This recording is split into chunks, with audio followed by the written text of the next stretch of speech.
Pullman police investigate multiple auto shop break-ins. One of WSU's multicultural conferences breaks a record. And a Cougar football player is recognized for his performance against Oregon State.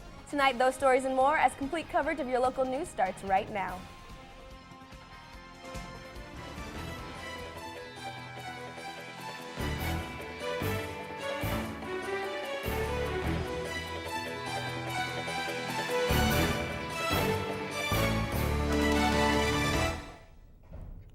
Good evening, I'm Megan Crenshaw. And I'm Braulio Perez. Thanks for joining us this evening.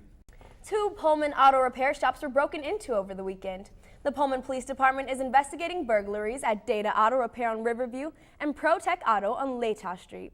The break-ins were discovered Monday morning and are believed to have taken place last night.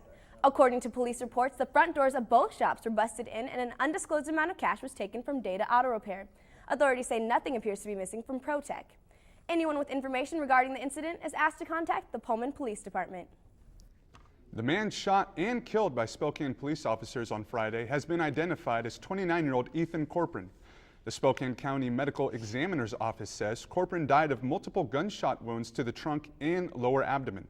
Multiple witnesses initially reported seeing the man fire a gun into the air and possibly at police after an argument with his father several blocks away.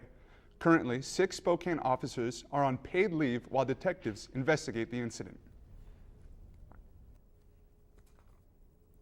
Updated information has arrived on an apparent case of self-defense involving a 41-year-old man who was killed by a single gunshot Saturday night. Spokane County Sheriff's deputies responded to a call on the 13,000 block of East Bridges, where the victim was already deceased. His girlfriend, his brother, and his brother's wife were all inside the home and were detained. The surviving brother said he had gone outside the home in the dark and was hit with a club, then ran back inside to grab his firearm. He fired a single shot and then realized he had hit his brother. An autopsy is scheduled for Monday and the shooting remains under investigation. A deadly officer-involved shooting leads Spokane police to 2 drug operations. The shooting happened around 3 o'clock Friday afternoon. A man got out of his truck and began firing his shotgun into the air. When he didn't follow police orders, they shot and killed him.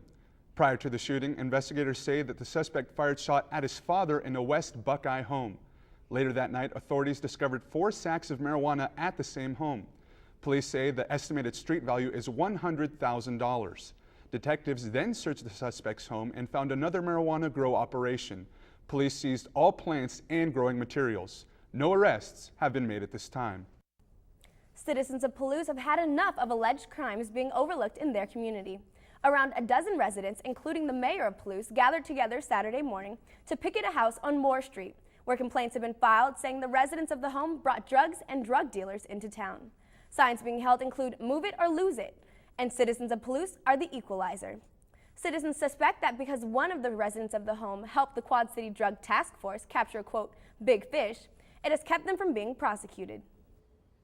Well, as Thanksgiving nears, so does consistent winter weather. I'm Dominic Sheldon, and we'll take a look at just how nasty that weather may get after the break.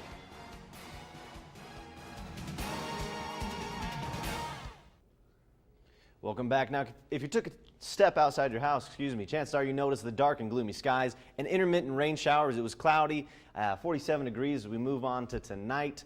Temperatures drop slightly to 42 degrees, windy and rainy, and we have 27-mile-an-hour winds, and with those winds, temperatures are going to feel more like the mid-20s and 42 degrees. As we take a look at tomorrow, the cloudy skies will continue, but no rain is expected as of yet. High of 44, low of 35, and if you look at the sunset right there, 4:14, as we move closer to winter solstice, the daylight becomes more scarce. As we move on to the 5-day forecast, you can see temperatures throughout the state windy, cloudy, and cold. Highs range from a low of 45 in Spokane and a high of 57 in Yakima. East side of the state, a lot of the same. Now, as we take a look at what we're going to see for the rest of the week, the rain and snow will be coming from Wednesday through Friday. We'll get a break from the snow on Saturday as the rain comes in, and Sunday we will see more snow. So be sure to check the passes before you head home. That's all from me. Back to the desk. Thanks, Dominic. Facebook's domination of the World Wide Web looks to be expanding in the near future. The website unveiled a new message platform Monday that takes aim at one of the internet's first applications, email. The new platform, which will be available to users in the next few months, integrates cell phones, text, chat, email, and the existing Facebook messages. Facebook CEO Mark Zuckerberg says he thinks more people will skip lengthy email conversations in favor of shorter, more immediate chats. Facebook sees its new messaging service as a way to deepen the connections with its more than 500 million users. One of WSU's multicultural student conferences broke a record over the weekend. Here's the story. Tonight, we have 53 names. A record-breaking 53 seniors from high schools across the state received on-site admission to WSU over the weekend. Well, on-site admissions is, as the name says, people who come on-site, complete with their application, transcript, essays, and if they're admissible, we will admit them. And that's what we've been doing at these conferences, on-site admissions. And tonight, we, at the CASH event, admitted 53 students. The individuals were attendees of CASH, one of WSU's multicultural student conferences. When I got the news, I was in shock a little bit. It's amazing that we can accept that many students at once. So I was in shock. I feel that this not only inspires the students that haven't possibly applied yet or applied to anywhere else to get on it and start applying, which is what we're trying to promote, just education, higher education. The CASH co-chairs say on-site admission was a recent addition to the conference. On-site admissions was added 3 years ago. CASH was the first conference to do it. Since it is in November, that's when students are notified whether they're admitted. Overall, the CASH co-chairs say their goal for CASH's 15th anniversary is to bring in even more students.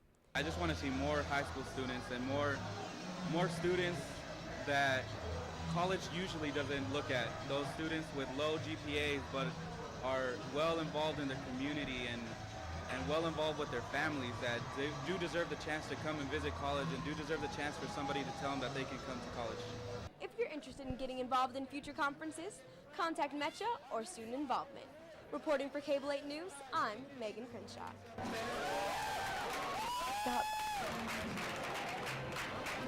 Two WSU scientists think taking a page from Christopher Columbus's book may be a good idea. The scientists contend that human travel to Mars could be much quicker and less expensive if the missions are made one way.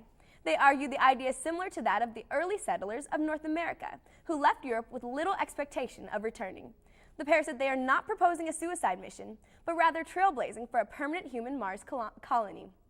Retired Apollo 14 astronaut Ed Mitchell, who walked on the moon, said the idea is premature.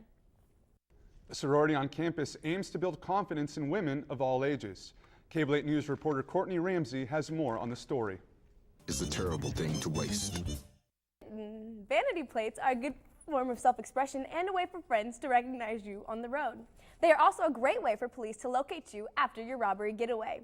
New Hampshire police say a woman fleeing a Rite Aid drove off in plates that read B. Usher.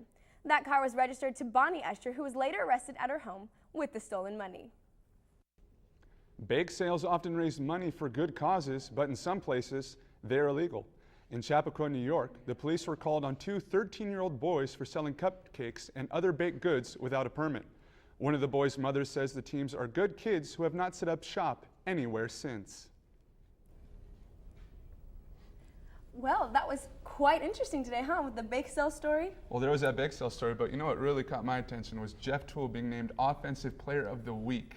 Dom, what are your thoughts on that? I think it's great for the Cougars. I think especially leading into three off weekends as well as the Apple Cup upcoming December 4th. Only good things can come from here on out. How about those Cougars, though, getting that first road victory under head coach Paul Wolf? You know, the monkey's off their back, like Jill said. I'm excited for the Apple Cup now, just a couple weeks away. We've got the momentum now. It's time to use it. I think we will. I see a victory in our future. You know, the offense is clicking on all cylinders really right now. The running game, the aerial attack's looking good. I'm very excited. Well, that's all the news we have for you tonight. Tune in every weeknight at 7 and 10 o'clock. Have a great evening.